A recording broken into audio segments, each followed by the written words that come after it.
മലയാളികൾക്ക് പ്രിയപ്പെട്ട നടനാണ് സലീം കുമാർ. മലയാളികൾ എല്ലാ കാലത്തും ഓർത്തിരിക്കുന്ന ഒരുപാട് നല്ല കോമഡി രംഗങ്ങൾ സലീം കുമാർ നമുക്ക് സമ്മാനിച്ചിട്ടുണ്ട്. പുലിവാൽ കല്യാണത്തിലെ മണവാളൻ, കല്യാണരാമനിലെ പ്യാരി എന്നീ കഥാപാത്രങ്ങളൊക്കെ ഇന്നും നമ്മുടെ പ്രിയപ്പെട്ടതാണ്. ഇപ്പോഴിതാ സലീം കുമാർ എന്ന പേര് തനിക്ക് എങ്ങനെയാണ് വന്നതെന്ന് പറയുകയാണ് താരം. ഈ പേരുള്ളതുകൊണ്ട് 5ാം ക്ലാസ് വരെ താൻ മുസ്ലിമായാണ് അറിയപ്പെട്ടത് എന്നാണ് അദ്ദേഹം പറയുന്നത്. കൂടാതെ നവോത്ഥാന നായകൻ സഹോദരൻ അയ്യപ്പന് തൻ്റെ ജീവിതത്തിൽ ഒരു ബന്ധമുണ്ടെന്നും സലീം കുമാർ പറയുന്നു. സഹോദരൻ അയ്യപ്പന് എൻ്റെ ജീവിതവുമായി എന്ത് ബന്ധമാണുള്ളതെന്ന് പറയാം.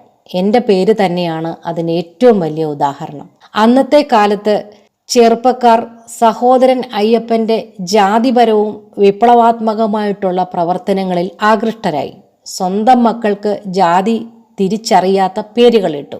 ഉദാഹരണത്തിന് എൻ്റെ പേര് സലീം, അതുപോലെ ജലീൽ, ജമാൽ, നൌഷാദ് എന്നീ പേരുകളൊക്കെ ഈഴവരായിട്ടുള്ള ഹിന്ദു കുട്ടികൾക്കിടാൻ തുടങ്ങി.